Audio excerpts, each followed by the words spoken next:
Le président de l'Alliance pour la solidarité au Mali, ASMA, non moins ancien ministre de la Défense puis Premier ministre d'Ibk, Soumeylou Boubèye Maïga, SBM, a été mis sous mandat de dépôt depuis le 26 août dernier par la Cour suprême. Depuis, ses partisans ne cessent de dénoncer un acharnement politique sur l'homme de la part des autorités actuelles du pays. En effet, une partie de l'opinion nationale et même internationale est sceptique sur la procédure de la mise en cause de l'ancien directeur général des services de renseignement pour cause. Les magistrats de Cour suprême sont divisés sur la question. Le dossier de l'achat de l'avion présidentiel et d'équipements militaires, ayant été classé pour une première fois par le pôle économique et financier, a été réouvert par la Cour suprême.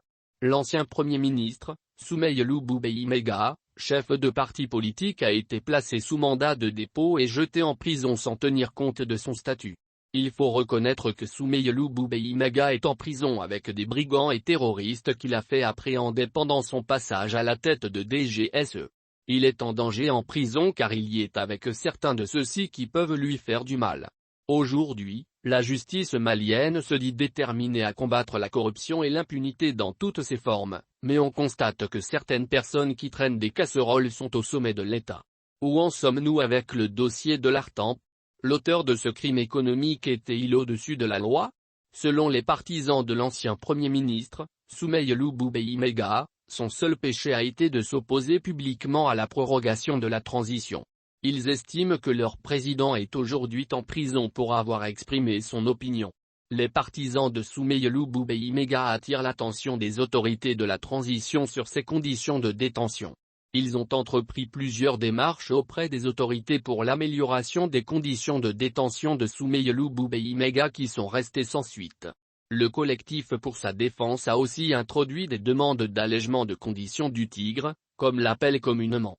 Elle avait sollicité que l'ancien Premier ministre soit mis sous contrôle judiciaire, mais les autorités judiciaires ont catégoriquement refusé. Les militants de l'ASMA pensent qu'à la lumière de cela que leur président est un détenu politique. Ils ajoutent que cette arrestation est faite pour humilier leur mentor.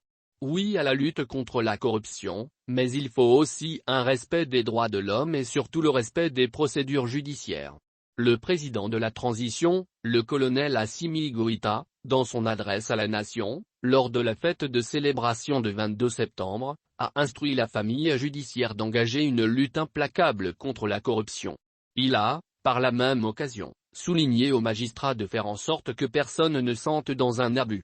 Les militants de l'ASMA estiment aujourd'hui que leur président est victime d'un acharnement politique orchestré pour nuire à sa personne.